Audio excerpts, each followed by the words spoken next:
Garden Basics with Farmer Fred is brought to you by Smart Pots, the original lightweight, long-lasting fabric plant container. It's made in the USA. Visit smartpots.com/Fred for more information and a special discount. That's smartpots.com/Fred.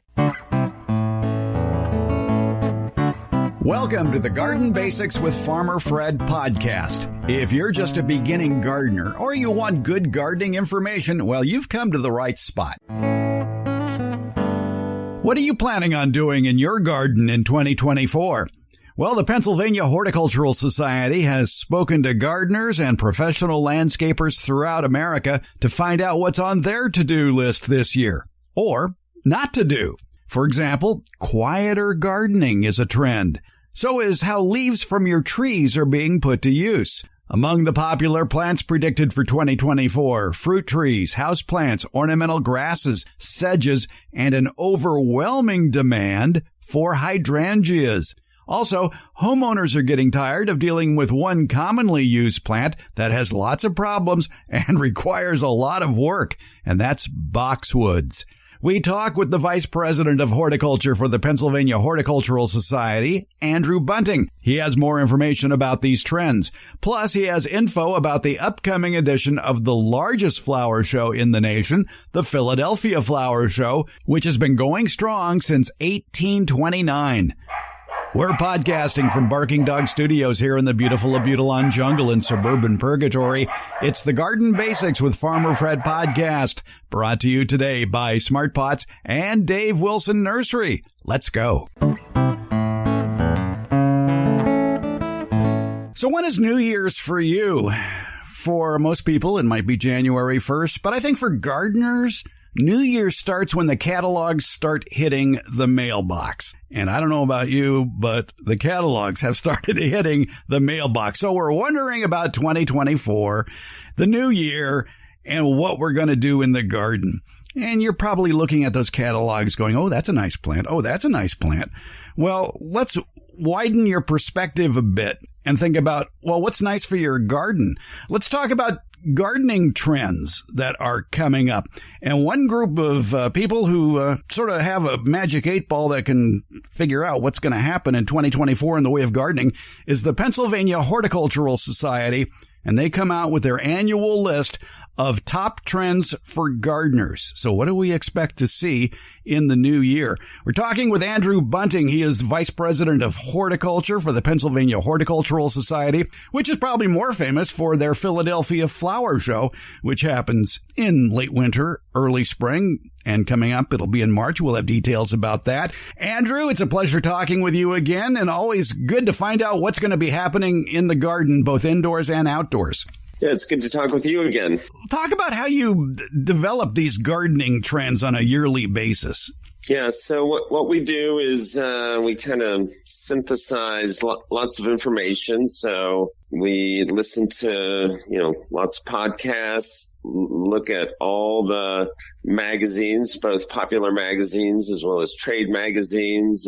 I go to a lot of conferences and symposia, and I visit a lot of gardens. We take all this information and kind of funnel it into creating these top 10 gardening trends. So a lot of it's observational from all these different channels of information that we have access to. And there are certainly a lot of things happening in the way of gardening. And I, too, like you, we talk with industry experts to see what they're developing. And it's always interesting to figure out, well, what comes first, the chicken or the egg? Is there a demand for a product or a service? Or is the developer, the breeder, just coming up with these based on their own thoughts on this? And it's kind of difficult to tell. All I know for sure is there's a lot of interest now in indoor gardening, and we'll talk a little bit about that as well. But there's also a lot of interest in climate change. And among your trends for gardening in 2024, a lot more people are worried about climate change and what they can do to help mitigate that. And if you're a gardener, there's certainly a lot you can do. Yes. So several of the trends have to do with the environment. One is, mitigating climate change. Another one is just seeing your or your garden as part of the environment or the local ecosystem. With regards to climate change, that's a tricky one because the changes in the climate vary from region to region. It could be a lot of people are looking at it fairly broadly with, hotter summers, drier summers, maybe periods of the year where or periods of the season where there's heavy rainfall. So, looking for plants that can either are growing in natural areas that can withstand those conditions. So I was talking to some colleagues around here, and one of the things they're doing for their little arboretum is putting together a list of plants that actually grow in the South. So these would be plants that would have part of their DNA makeup would have more heat and drought tolerance. So starting to plant those plants with the idea if it's embedded in their genetics, then they can probably take summers that are more extreme than what we're used to. Are you seeing that on the East Coast in your area around eastern Pennsylvania? Are you seeing especially warmer winters? Yeah. That's one of the most notable things that we're seeing are winters where they're warmer. Like last year, I think we had a total of a third of an inch of snow when, typically we would have probably 20 to 40 inches of snow. We're having winters that don't get as cold. Like it used to be 20, 30 years ago that, the first magnolia would bloom right around the 1st of April. And same with the first flowering cherry was about the same date. Now, both of those, we can get cherries and magnolias in bloom as early as a month earlier.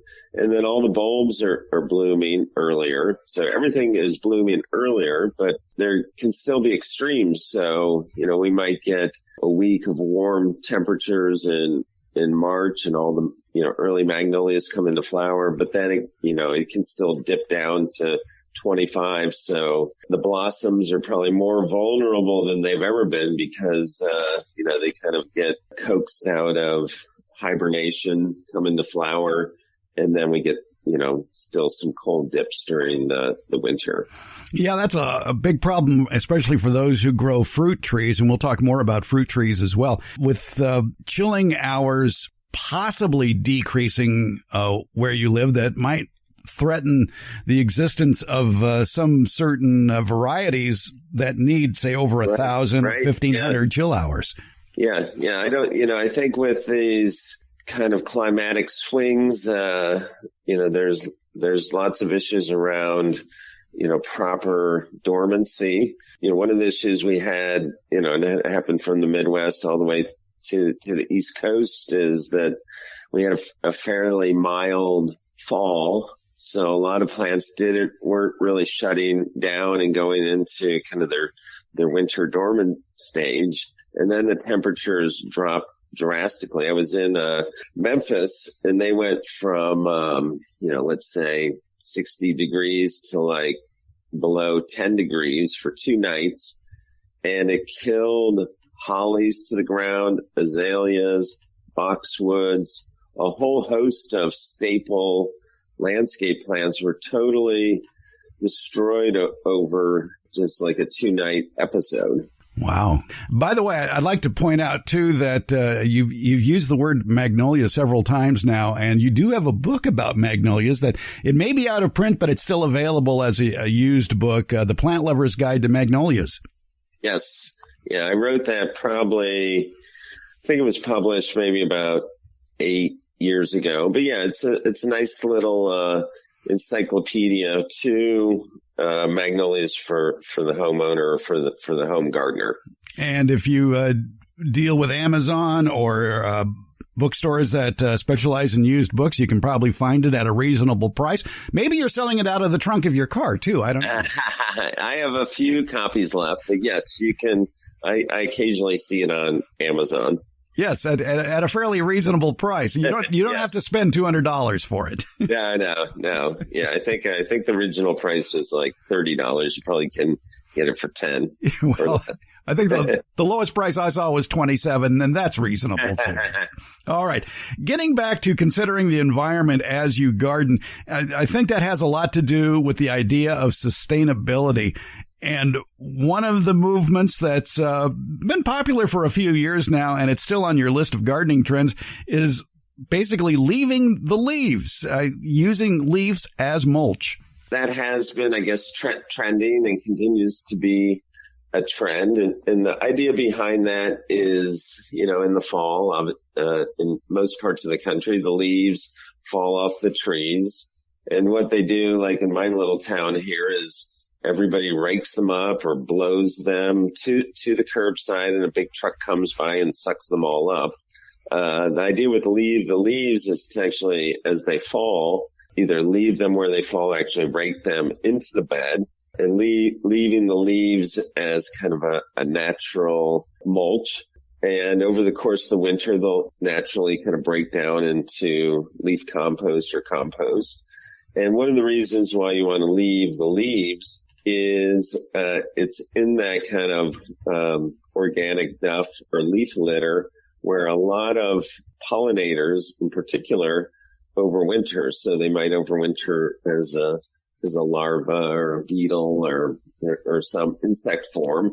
And if you rake all that away, there's no place for these pollinators to overwinter. So it's kind of twofold. One is to not rake them to the curbside and have some big truck take them away, is to use them for organic matter, and then also to provide habitat for these overwintering insects. Conversely, you're also providing habitat for any pests that may have infested those leaves during the past spring and summer and fall season. So I would imagine that if you are saving leaves, you would just want to save the healthy leaves and discard the unhealthy leaves.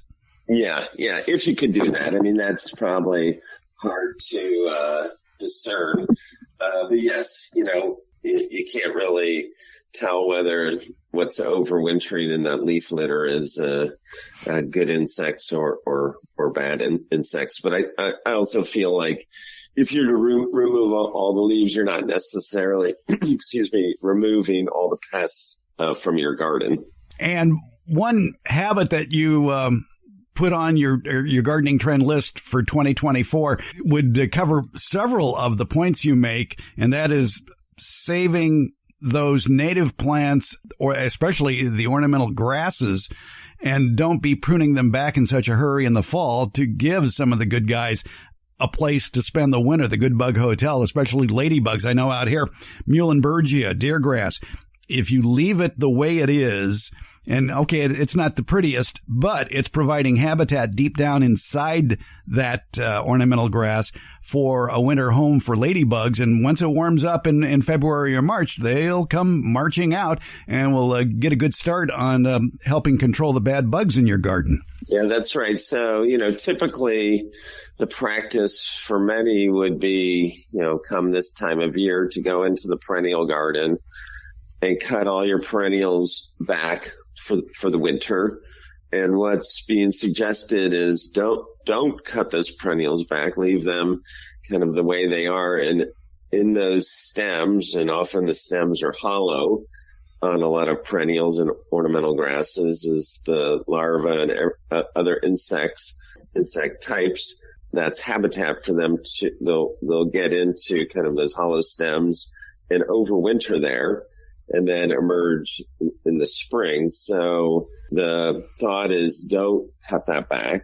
Yes, it may look a little untidy, but, a lot of perennials can also look fairly ornamental for the winter, especially like you mentioned the muhly grass, has some winter interest. So, I think for a lot of these practices, it's also kind of changing or accepting a new aesthetic in the garden. Yeah, I have to convince my neighbors of that every time they go by my front yard and see kind of a wild looking garden. Yeah, same here. But right now, as I look out the window, I have Millennia Sky Racer, which is a ornamental grass, and I have an ironweed Vernonia that's still up. So, Yeah. I think this time of year, people are less critical of how your yard looks.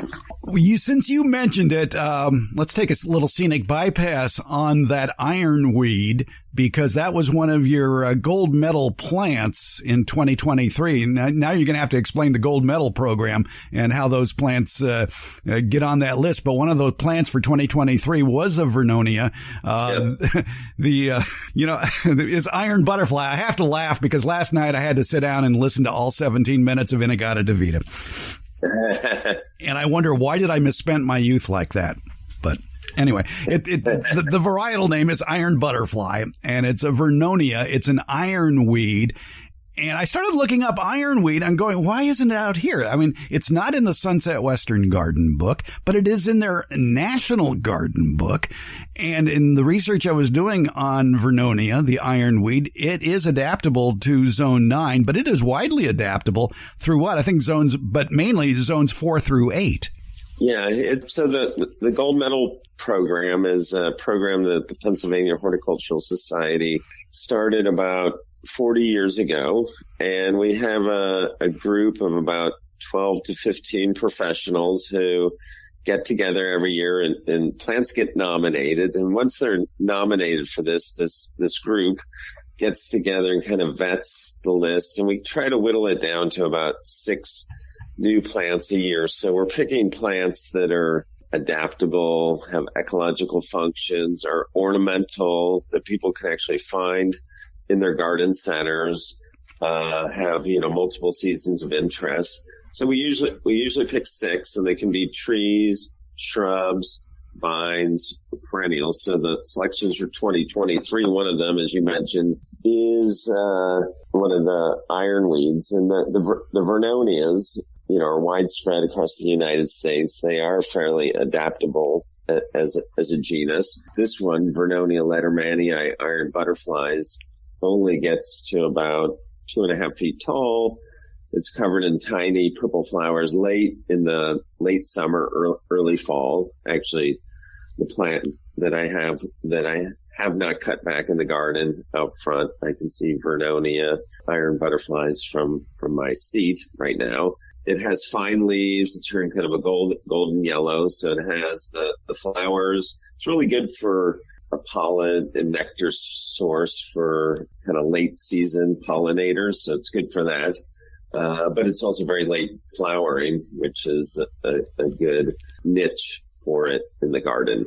Yeah, I was wondering, because you get the golden hues in the fall with the ironweed. This is not a deciduous plant then? Well, it's a perennial. So like right now the leaves are kind of brownish black. Ultimately it'll get cut back to the ground. Oh, okay. But when is ultimately when it starts warming up in the spring? Yeah. So to your point about leaving perennials up for the winter, I'd probably wait until maybe April 1st. By then, I think most of the overwintering insects will have emerged, and I'll go in and cut it back to the ground, and then it just kind of rejuvenates itself for the season. So the last time I looked, that area of eastern Pennsylvania you were in was in USDA Zone 5, but in the 2023 USDA zones, where are you? Where we were in the 6s. Now we're between 7A and 7B. So, okay. Just over the course of 15 years, we've gone up a zone. Wow. All right. And so around here, for cutting it back, it might be in early March then, instead of where you are would be in April. Yep, okay. Yep. I should point out that the ironweed is a plant that I believe is native just to Oklahoma and Arkansas, yet is widely adaptable. And some references say it is adaptable in USDA Zone 9. It's heat tolerant. It's drought tolerant. And for the life of me, I can't figure out why this plant is not being grown commercially here in California for our water-wise environment.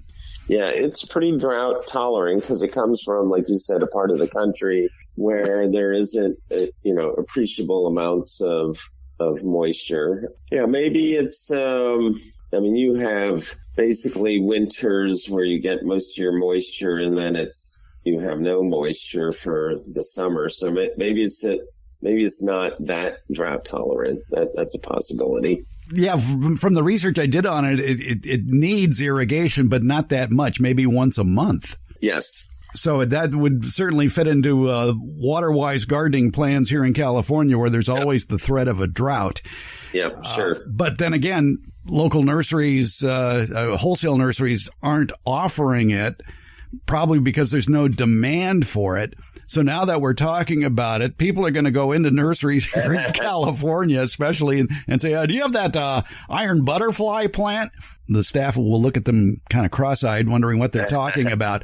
And all I'm doing is just ticking off retail nursery owners now because they can't find the plant. So let's point out you can grow it from seed if you want. And it's kind of hard to find from seed. I only saw a couple of wholesale, or I should say catalog companies that offer the seed. I saw it in High Country Gardens and in White Flower Farms. So you can get it as a seed. But that's the general ironweed. I don't know what particular about iron butterfly ironweed, if that's available as seed. Yeah, so that's a selection that was made. I would say it's probably, more available than many of the ironweeds, just because it is a particular selection that was made. Yeah, it is a native perennial, like we said, in Arkansas and Oklahoma, but it thrives in a wide range of soil conditions. It'll survive hot and dry to periods of inundation of rain. And as you stated, it flowers late in the season, so it's kind of a nice late summer, early fall bloomer. Yep, for sure. All right. You've heard me talk about the benefits of Smart Pots, the original award-winning fabric container. Smart Pots are sold around the world and are proudly made 100% right here in the USA. Smart Pots is the oldest and still the best of all the fabric plant containers that you might find. Many of the imitators are selling cheaply made fabric pots that fall apart quickly. Not Smart Pots. There are satisfied Smart Pot owners who have been using the same Smart Pots for over a decade, actually approaching 20 years. When you choose Smart Pot fabric containers, you know you'll be having a superior growing experience with the best product on the market. And your plants will appreciate Smart Pots too. Because of the 1 million microscopic holes in Smart Pots, your soil will have better drainage and the roots will be healthier. They won't be going round and round on the outside of the soil ball like you see in so many plastic pots. The air pruning qualities of Smart Pots creates more branching of the roots, filling more of the usable soil in the Smart Pot.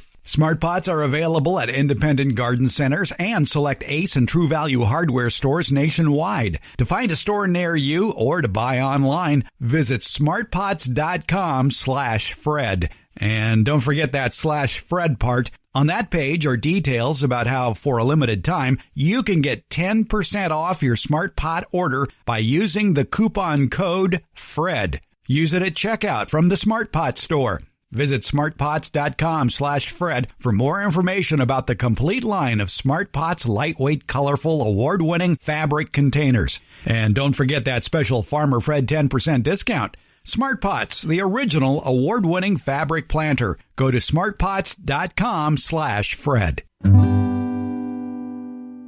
As I mentioned in the open to this show, there is a trend in gardening for 2024 known as quieter gardening. What do we mean by that? Let's get back to our conversation with Andrew Bunting, Vice President of Horticulture at the Pennsylvania Horticultural Society. Now, getting back on the highway of gardening trends here, the other thing to consider as the environment as you garden is the ears and nose of your neighbors. And we still see that big switch going on from gas-powered engines to battery-operated machinery.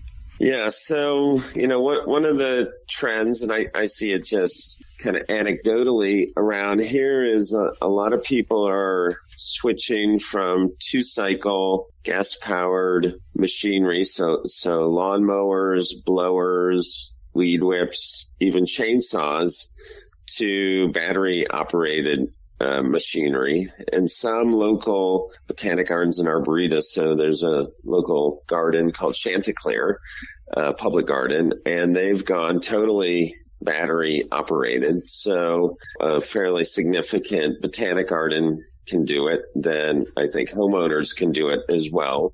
And I know that many of the manufacturers of equipment have kind of gotten ahead of this. So they have really good battery operated alternatives available, even for the industry. So one of the biggest, I think, questions was, would a battery operated chainsaw have the same power as a gas powered chainsaw? And from what I'm hearing, the answer is yes. So if there's a 2-cycle piece of equipment or machinery that you're currently using, chances are there's a really good battery operated alternative. Yeah, I'd be a little concerned about the weight of that chainsaw with the size of a battery it would need to power and it. Sometimes the weight of the battery can be an issue, but I suspect, like everything over time, that the batteries will become, smaller and lighter as well. Yeah, I believe that's Moore's law about batteries getting twice as strong at half the price as they develop. So that's always a nice thing to look for. And there's always electric chainsaws too that you plug in. Yeah, no, electric chainsaws, I think, especially for the homeowner, they often don't need the same kind of capacity or power that contractors need. So, yeah, a lot of that equipment, battery or electric plug-in types could be perfectly fine for a homeowner. One of the biggest advances, if you've been in a cave and haven't kept up with horticultural tool advances, is the handheld chainsaw, the one handheld chainsaw. It's just a small little chainsaw. Rosarians have adopted this little battery-operated chainsaw to aid in their shovel pruning wintertime rose care techniques. Yep. It works quite well. Now, one of the things under that garden trend of considering the environment you have is using peat-free potting soils to help lower demand for peat harvesting. We've heard over the years that peat bogs are basically an endangered species in our vital wetland habitats. But the option, is it any better? And the option that we hear most about is coir, C-O-I-R, which is made from coconut shells. I would think that would be endangered as a result. Yeah, I think and there's different alternatives. So there's like coir, or however you pronounce that, which are coconut hulls. There's composted peanut shells or hulls. There's rice hulls. There's leaf compost. So the companies that make alternatives to peat-based potting soils are using byproducts from other industries. Pine bark is another one.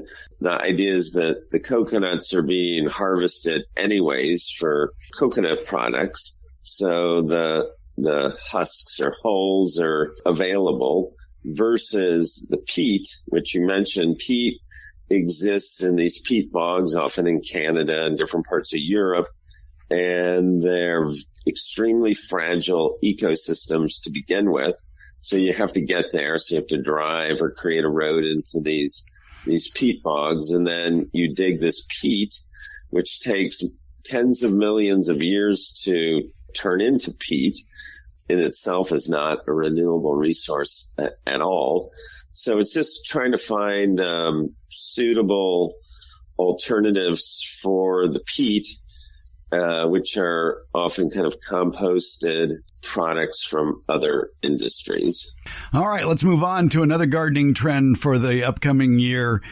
Growing fruit at home. And boy, oh boy, if you've never tasted a freshly harvested piece of homegrown fruit versus what you grow or what you would get in a grocery store, you're missing out on a real taste treat. There is a real interest in fruit, either traditional fruit, like at least around here, apples and peaches and pears, and then, like where you live, citrus, but also trying out new types of fruit. So that might be things like around here, the Asian persimmon, and I suspect in California is a really interesting crop. Very easy to grow. They can either look like an egg, or they can look like kind of a squat little pumpkin, and they're orange. You just need another type of cultivar of the Asian persimmon to get fruiting. I have 4 in my backyard. They're probably 10 or 12 years old. Each one is probably 20 feet tall, and each one produces probably 500 to 700 persimmons per year.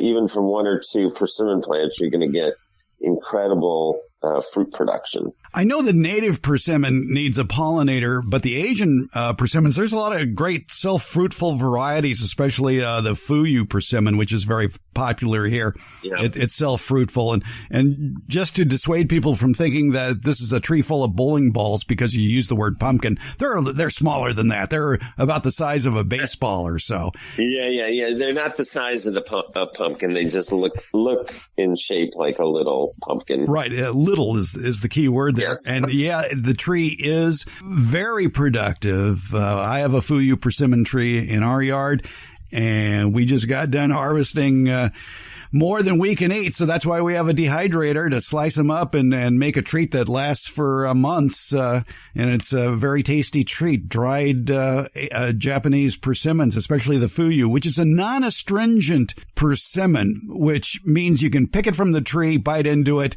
and you won't spit it out.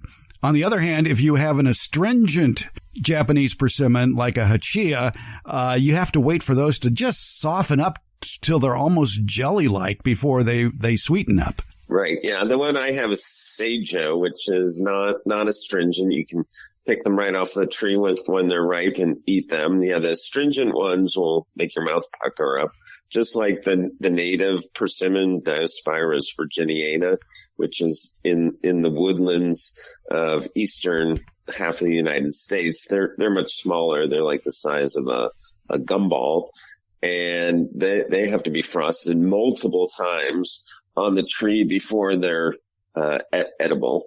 But mine, the Seijo, I've had people come over, and we've probably picked at least 1,000 this year, and people use them for cookies, bread.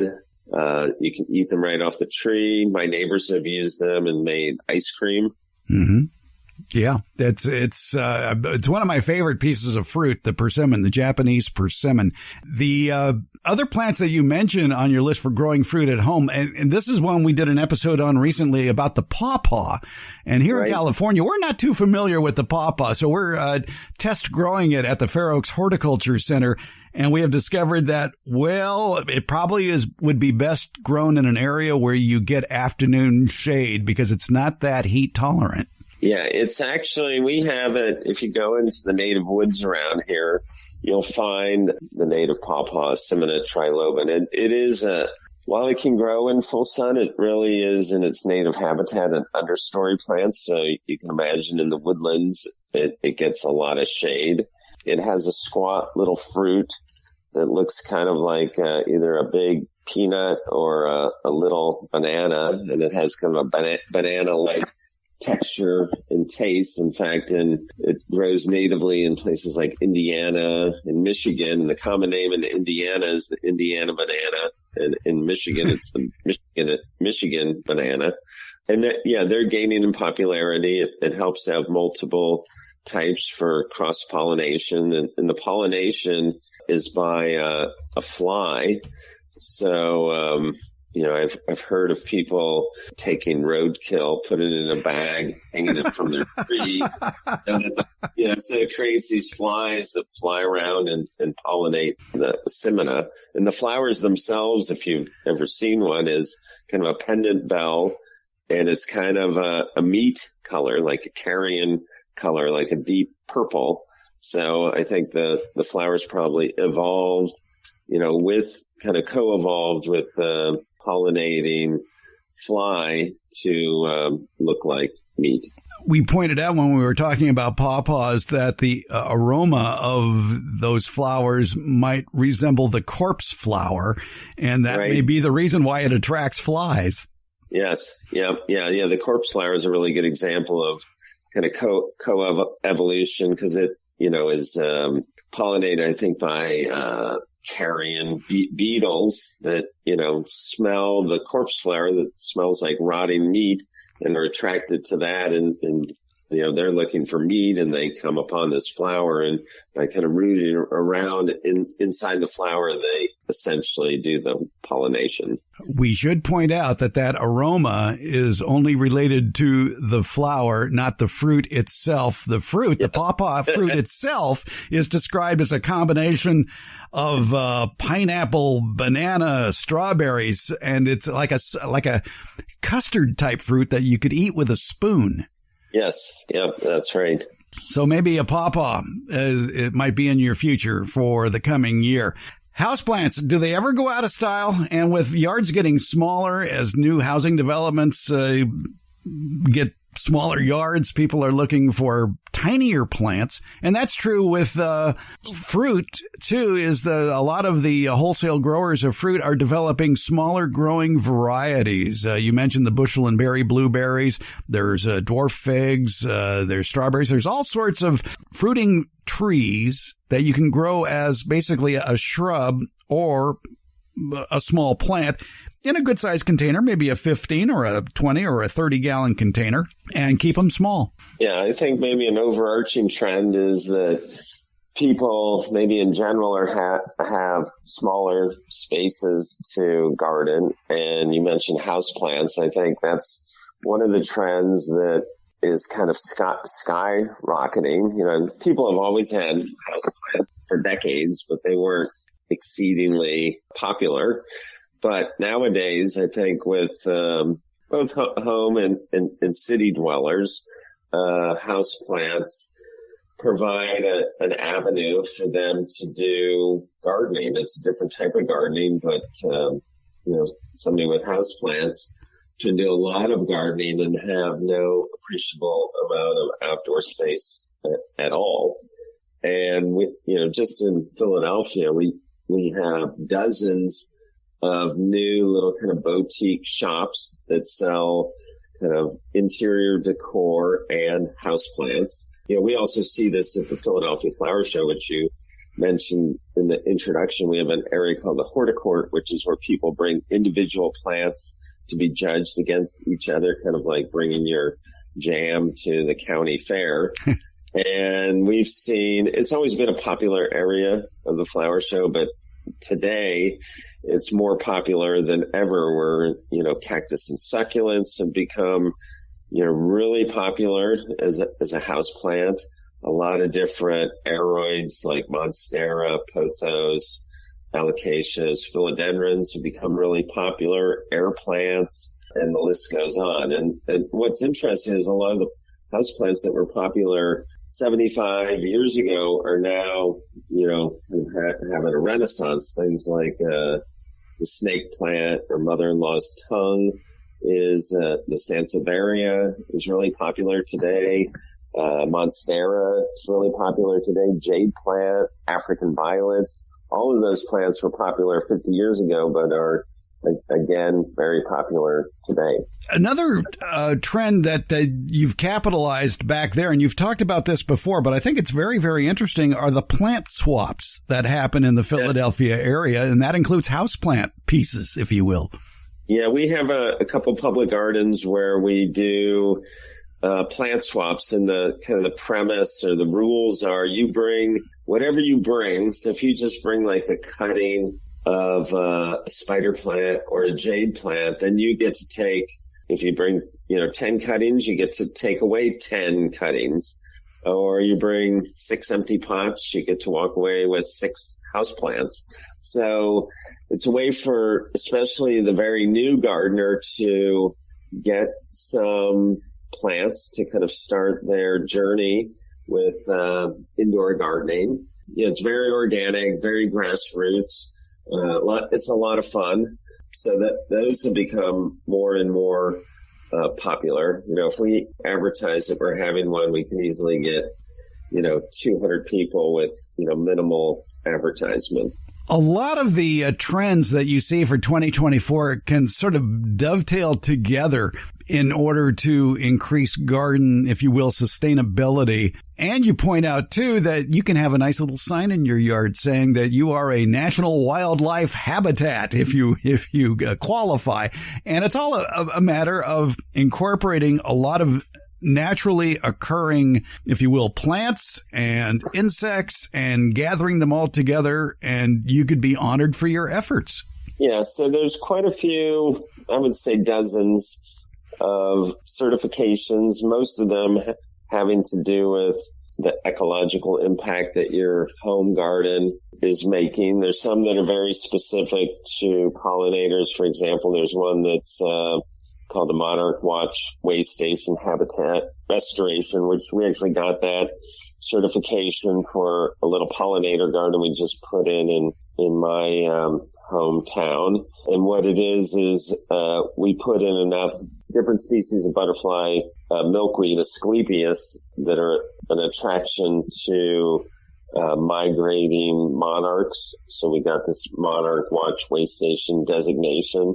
But there's others, like through the National Wildlife Federation. There's a wildlife habitat certification. Locally, through our extension, we have a pollinator-friendly garden certification. And the list goes on. There's, I know through Audubon, there's bird. Your town can be designated as a bird town, like our town is. So it is kind of a seal of approval, but I think once you have the little sign in your yard, it also acts as a really good educational tool to inform your neighbors about what you're doing in your yard. So if your neighbors don't like the aesthetics of your yard because you're leaving the perennials up for the winter, or it looks a little natural or shabby looking, I think if you have a sign in there that says, it's a wildlife habitat, then I think people will understand why you're gardening that way.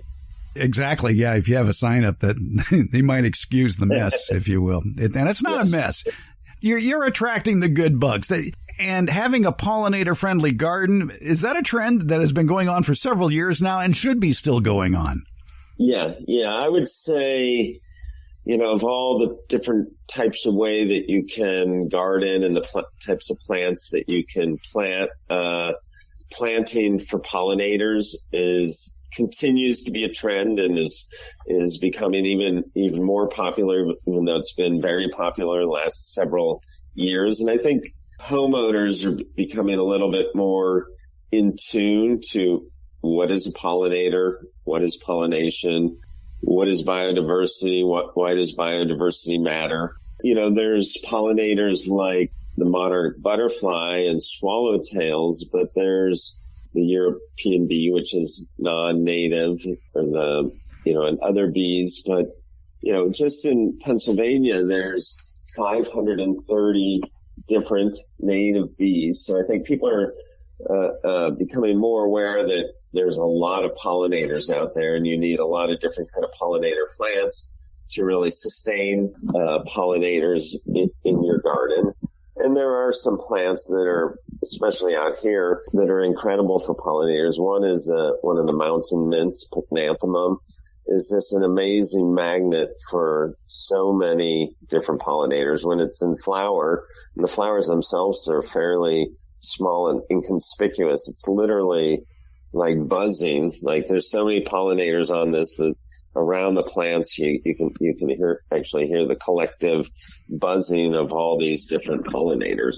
Exactly. Building the Good Bug Hotel is going to make your pesticide use go down. And in fact, it should go down just because the combination of using toxic pesticides and beneficials don't go together, because if you're trying to kill the bad bugs, you're going to be killing the good bugs too. So by letting the good guys do most of your work on the bad guys, you're going to solve a lot of problems. Yeah, for sure. Like, my home garden, I've been gardening here for 25 years. I don't think I'm almost 100% sure I've never, sprayed any type of insecticide. I've just allowed the good bugs to proliferate. And I think because of that, I've had minimal insect problems over the years, because the good bugs will often, are predators on the bad bugs. So, you can really create, even in your own little, yard, a fairly balanced ecosystem. When you're doing that, too, you could be mitigating global climate change, which is also one of your trends for 2024, by incorporating more drought-tolerant species, maybe more heat-resistant species here in the West. As the summers get hotter and perhaps periods of drought, by selecting especially native species, and doing certain things to your garden, too, can help mitigate a lot of problems that face us in the future. You have a small yard and you think you don't have the room for fruit trees? Well, maybe you better think again, because Dave Wilson Nursery wants to show you how to grow great-tasting fruits like peaches, apples, pluots, and nut trees. Plus, they have potted fruits such as blueberries, blackberries, raspberries, boysenberries, figs, grapes, hops, kiwi, olives, and pomegranates. These are all plants that you can grow in small areas. You can even grow many of them in containers on patios as well. It's called backyard orchard culture, and you can get step-by-step information via the Dave Wilson YouTube videos. So where do you find those? Well, just go to davewilson.com, click on the Home Garden tab at the top of the page. Also in that Home Garden tab, you're going to find a link to their fruit and nut harvest chart. You can be picking delicious, healthy fruits from your own yard from May to December here in USDA Zone 9. And something else you're going to find in that Home Garden tab. You're going to find the closest nursery to you that carries Dave Wilson's quality fruit trees, and they're in nurseries from coast to coast. So start the backyard orchard of your dreams at davewilson.com. So where does the rain go in your yard after a rainstorm? That is actually a garden trend predicted for 2024. We talk about that and a lot more with Andrew Bunting, the Vice President of Horticulture for the Pennsylvania Horticultural Society. I like the ideal, too, of swale gardens where you're capturing rainwater. Yeah. So, just on a fairly small home garden, you can, as you said, plant species that are maybe grow in more southern parts. Like around here, we, might want to grow, say, maples that are native to Alabama, because they're going to have inherent heat tolerance. So species choice. But then, like you said, if you do a rain garden or a swale, that's a way to capture stormwater runoff and have it percolate on your site versus going into the stormwater system. And there's all sorts of plants that can be planted in swales or rain gardens where at certain times they're totally submerged or inundated with water, but maybe other times of the year they're perfectly dry. So, finding plants that, like bee balms are a good example. Monardas can take almost flooded conditions, but then when it dries out, they can also take fairly droughty conditions as well. Well, that takes us back to your list of the 2023 gold medal plants as selected by the Pennsylvania Horticultural Society. And one of those is a tupelo, which is a native tree, the Nyssa sylvatica. And you people were fond of the green gable. Yeah. So Nyssa, I would say for a good portion of the United States, is a great street tree. So it's urban, tough, and tolerant. And it's a really good example where it can take, in its native habitats, often growing in swamps in southeastern parts of the United States. So it can take extremely wet conditions, but it can take also fairly dry, urban, tough conditions. It has all the different cultivars, Green Gable, Red Rage, this one called Wildfire, have like brilliant fire engine red fall color. They get a little blackish purple fruit It's a great food source for a myriad of different songbirds. They have good form, so they make a good either shade tree, specimen tree, or we use them a lot as street trees as well. So it's one of the most adaptable of all the tree species. One of your gardening trends for 2024 has to do with boxwoods. And frankly, I've never understood the massive use of boxwoods as a screening hedge. It just has so many problems and requires so much maintenance. Yeah, boxwood probably became popular because they were popular in European gardens. You know, it's a plant that if you want any type of formality in your garden, you know, you can get it with a boxwood, either a boxwood flanking either side of your front door, or used as a low hedge or a taller hedge, or clipped into any type of form. So I think they were kind of adaptable for those uses. But like any plant that's overused, and you know, the American elm is as good an example as any. You know, the American elm was the dominant street tree from New Jersey to Illinois and north to Michigan and south, you know, into the middle South. And the Dutch elm disease came through and killed every single one of them. And I think we're starting to see that with like the boxwood, where they're so prevalent and popular. There's kind of a monoculture, and they have other pest and disease problems, but the current problem that's, I think, the most daunting is boxwood blight. So boxwood blight can come in, and it starts out with kind of contorting and discoloring the boxwood, but eventually will move through all the boxwoods to the point where the damage is so severe that you have to really remove them. People are looking at either boxwoods that are showing resistance to the blight, like there's a company, Better Boxwood, and they have several new ones, Skylight, that are supposed to be resistant to boxwood blight. But then people are also looking at other plants completely that look like boxwoods. And one that I've always used is the inkberry holly, Ilex glabra.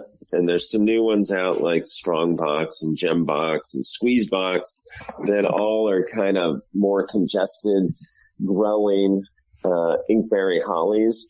And they're being promoted as something that looks like a boxwood, but isn't a boxwood at all, and then therefore has resistance to, you know, it's just not affected by boxwood blight.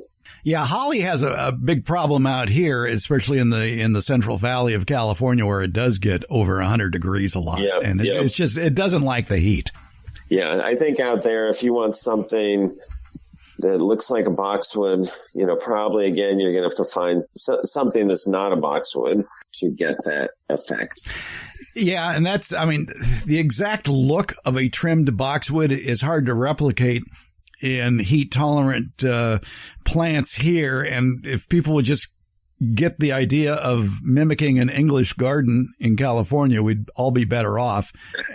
And go with shrubs or small trees that will give you that privacy, like the Laurus nobilis, the bay laurel, which is an excellent evergreen plant for a privacy screen.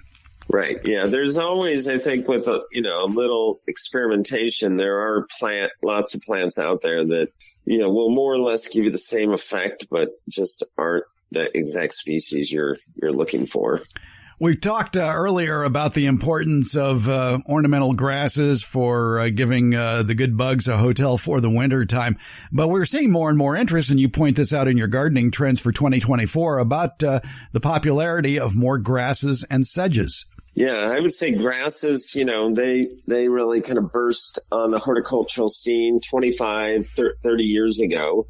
And, you know, they've continued their popularity, and I would say today are more popular than ever. And I think a lot of that has to do with, you know, a real movement to more naturalized style of planting, kind of more kind of prairie-esque or meadow-esque. Regardless of where you live in the country, there's really good ornamental grass choices out there. Many of them are native. I would say that's another trend is, when ornamental grasses were first used with like miscanthus and pennisetum, etc., those were non-native grasses. Many of the ornamental grasses that are used today are mostly native. And then the sedges are a grass-like plant often found in the woodlands that have kind of grassy-like foliage.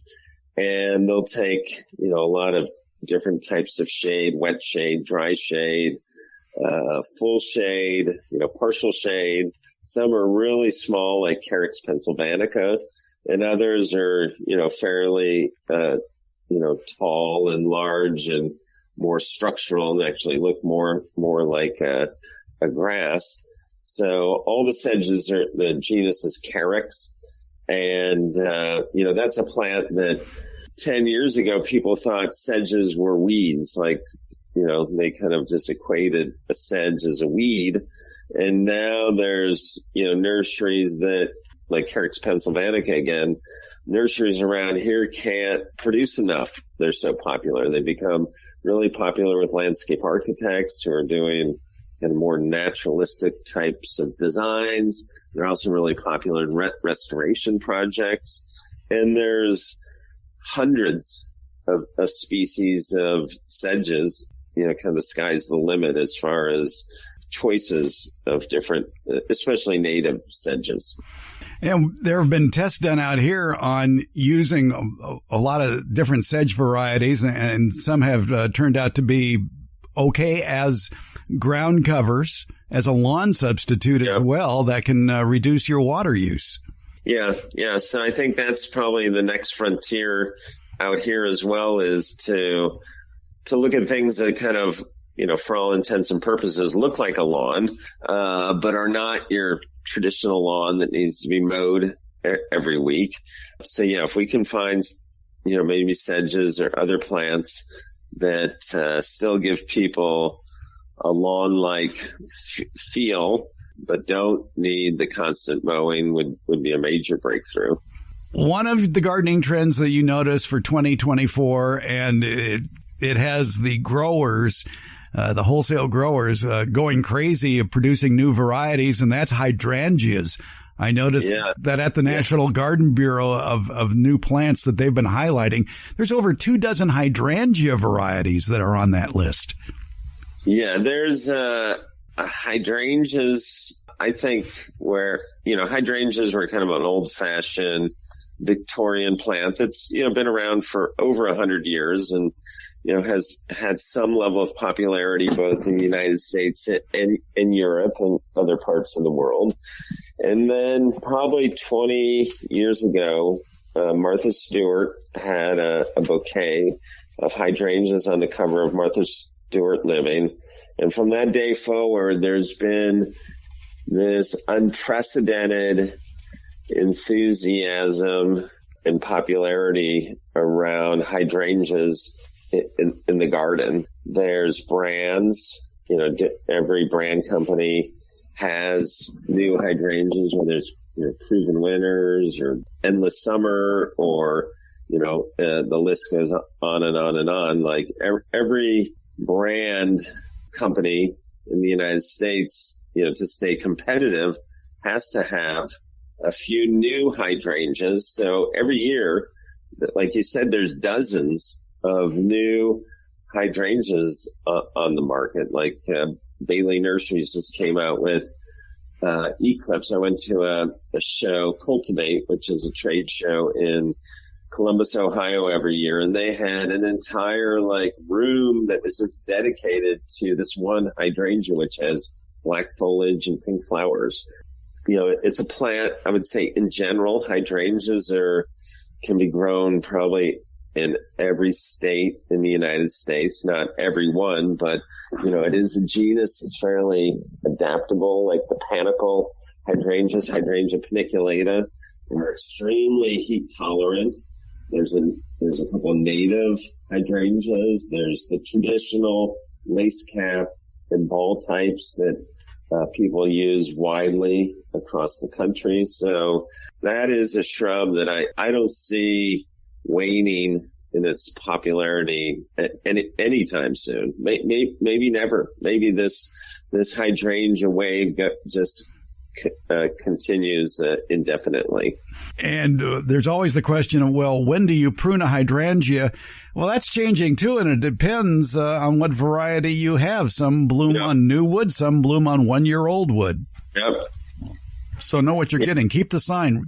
Another good reason, I love this as a gardening trend, but I doubt it'll ever become a gardening trend, is keep a garden diary of what you plant, how it produces, when you planted it, when you tore it out because you didn't like it, and why you took it out, things like that.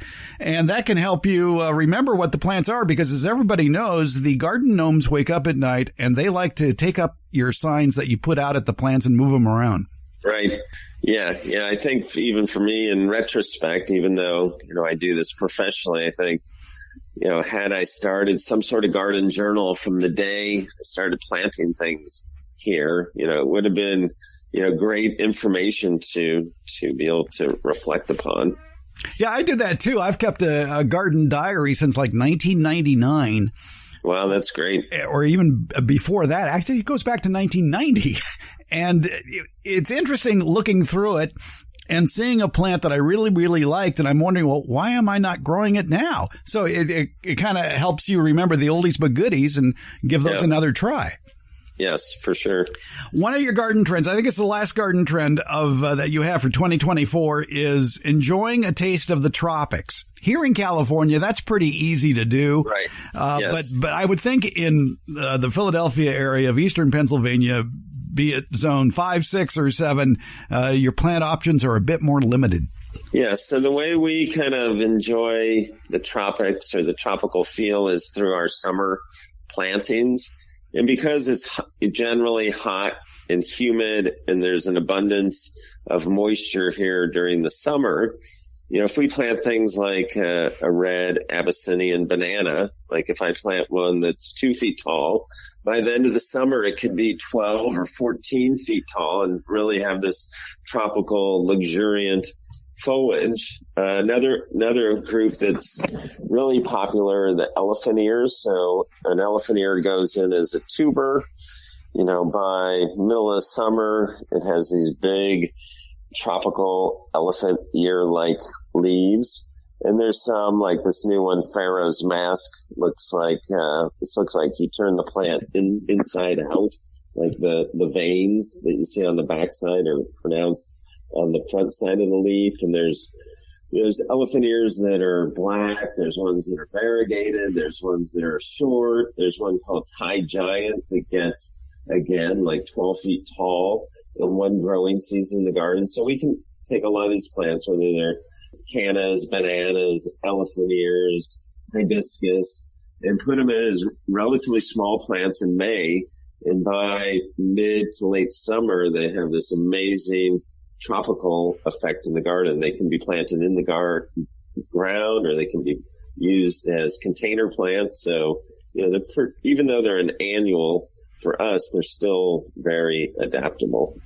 I know that growers out here and probably back there too are going crazy at producing new begonia varieties, and you can get some very interesting begonia varieties that can give you that tropical effect as well.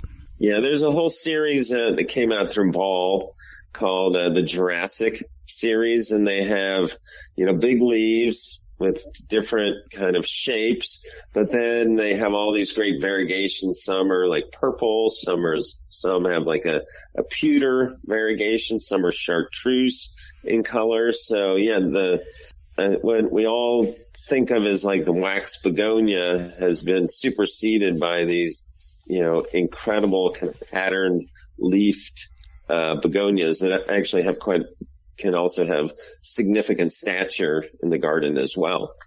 All right, the 2024 gardening trends according to the Pennsylvania Horticultural Society. We would be remiss, Andrew Bunting, talking with you about if we didn't mention the Philadelphia Flower Show, which you have been producing since, I don't know, who was president when the first show happened? I don't know. Yeah, it's been going since 1829. I don't know either. That would be somebody who liked Manifest Destiny, probably. Yes. Yes. All right. So, but why not? Because plants have been part of American history since the first settlers. Yes. Yes. So the next flower show is 2024, March 2nd to the 10th. Tickets are on sale now. You can get any information, including flower show ticket, at phsonline.org.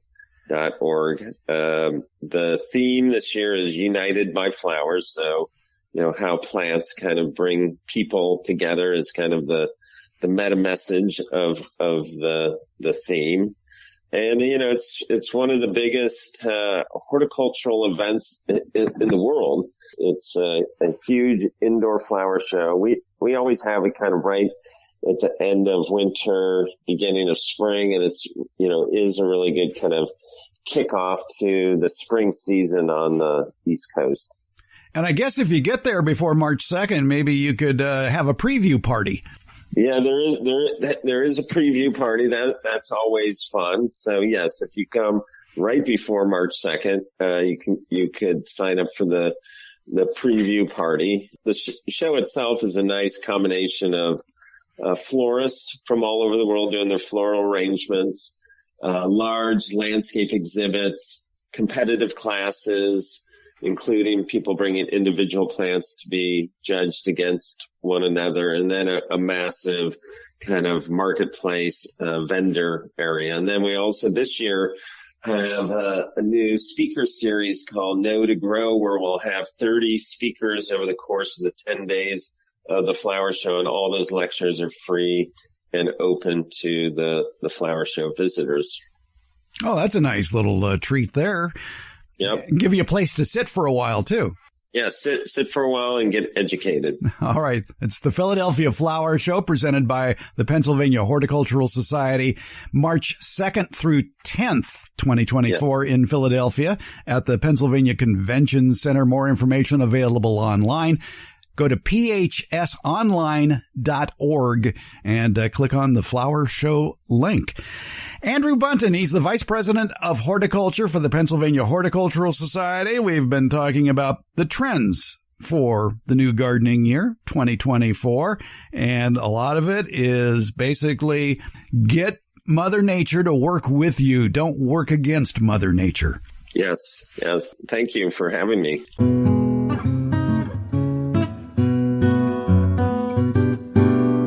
There's a big change coming to the Garden Basics podcast starting next week.